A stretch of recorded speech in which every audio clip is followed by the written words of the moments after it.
Hello दोस्तों, फिर से हाजिर हूँ क्लास 10 मैथ की एक और बहुत ही महत्वपूर्ण वीडियो लेकर। आज की इस वीडियो में हम एक बहुत ही महत्वपूर्ण प्रश्न तैयार करने वाले हैं, जो कि है विलोपन विधि से किसी रैखिक समीकरण को हल करना। रैखिक समीकरणों को हल करने की तीन विधियां होती हैं: विलोपन, प्रतिस्थापन और बज्रगुणन। आज हम विलोपन विधि से इसको हल करना सीखेंगे। पेपर में बनता है प्रश्न, लिख दिया जाता है कि निम्न रैखिक समीकरणों को दे देंगे, प्रतिस्थापित कीजिए, विलोपित कीजिए या बज्रगुणन विधि द्वारा हल कीजिए। तो आज हम आपको विलोपन विधि से इसको हल करना सिखाने वाले, यानी विलोपन विधि सिखाने वाले हैं। तो वीडियो को अंत तक देखिएगा, गारंटी है बहुत ही शानदार तरीके से हम इसको सीखेंगे। पसंद आए तो लाइक करना है, ज्यादा ज्यादा हो सके शेयर करना है, नए सब्सक्राइब जरूर कीजिएगा। तो आइए हम एक एक पॉइंट समझते हैं पहले इसको हल करने के लिए। तो विलोपन विधि, तो सबसे पहला काम आपको क्या करना होता है, कोई भी रैखिक समीकरणों को उनका नाम देना है। इसे हम समीकरण एक नाम दे देते हैं, इसे हम समीकरण दो नाम दे देते हैं। ठीक है।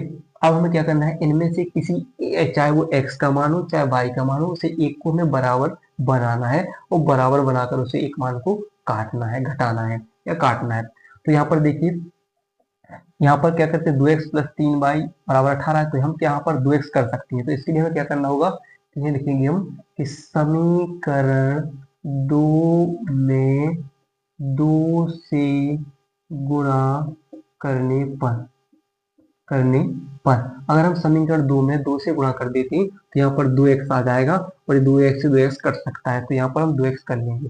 अगर कभी भी ऐसी कंडीशन बनती है कि मान लीजिए कोई ऐसे मान लिखा हो कि यहाँ पर 3 ऐसे लिखा होता कि 3x बटे 2x, तो हम क्या करते, इन दोनों को पलट लेते। यहाँ पर कर देते 2 से गुणा, इस 2 का ऊपर कर देते, 3 का क्या कर देते नीचे, तो यहाँ पर हो जाता है 3 दूनी 6x, यहाँ पर भी 6x। ऐसे मान भी बराबर बना सकते हैं। तो अगर आपको कुछ समझ नहीं आ रहा है तो ऐसे सोचकर पलट दो, केवल नंबर एक दूसरे के ऊपर नीचे कर दो तो मान बराबर आ जाते हैं। तो ऐसे में यहाँ पर 2 से करेंगे, इसमें हम क्या करते हैं 2 से गुणा, तो क्या हो जाएगा 2x माइनस के 2 का 4, 2 में होगा तो 4y बराबर क्या होगा, 2 का 2 में होगा तो 4 हो जाएगा। इससे हम समीकरण 3 नाम दे सकते हैं। समीकरण 3 नाम दे सकते हैं नहीं, तो यानी हमें इसको अगर हम चाहें तो एक बार ऐसे लिख लें, सही से लिख लें, फिर 2x प्लस की 3y बराबर 18, दोबारा इसको नीचे लिखा हमने और फिर इसको दोबारा इसके नीचे लिख रहे हैं 2x माइनस के 4y बराबर 4। इन समीकरणों को हम दोबारा यानी समीकरण 1 और समीकरण 3 को दोबारा लिख लिया। अब हम यहाँ पर देखते हैं कि यहाँ पर जो नीचे वाले जो चिन्ह होते हैं इनको पलट दो, पलट पलट कर लिख दो। यानी यहाँ पर प्लस का है तो यहाँ पर माइनस का कर दो, यहाँ पर माइनस का है तो यहाँ पर प्लस का कर दो, यहाँ पर प्लस का है तो यहाँ पर माइनस कर दो। तो 2x में से 2x चले जाएंगे।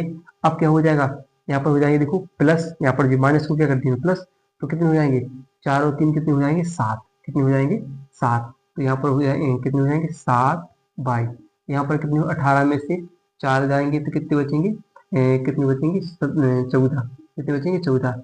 तो बाई बराबर क्या हो जाएंगे 14/7, यानी 7 दूनी 14, यानी बाई बराबर कितना निकलेगा 2। यहाँ पर निकला बाई बराबर 2। अब हमें इन फिर क्या करना होता है कि जो बाई का मान है, बाई का मान अब इन तीनों समीकरणों में से किसी में रख दीजिए, आंसर आपका सही आएगा। तो बाई का मान हम मान लेते हैं समीकरण 2 में रखने पर, हमने किस में रख दिया 2 में रखने पर, तो हमने इस समीकरण में रख दिया जो पहले बनाया था। तो यहाँ पर रखेंगे तो क्या है x माइनस क्या है 2y, तो 2 और बाई की जगह हमें क्या रखना है 2, 2 निकला था तो 2 बराबर कितना है 2। तो x बराबर x माइनस 2 दूनी 4 बराबर 2। तो x बराबर इस 4 चले जाएंगे 2 के पास, तो 2 पहले से प्लस की माइनस की वहां पर प्लस की हो जाएंगे 4, x बराबर 4 और 2 6, यानी x बराबर कितना आ जाएगा 6 और y बराबर कितना आ जाएगा 2।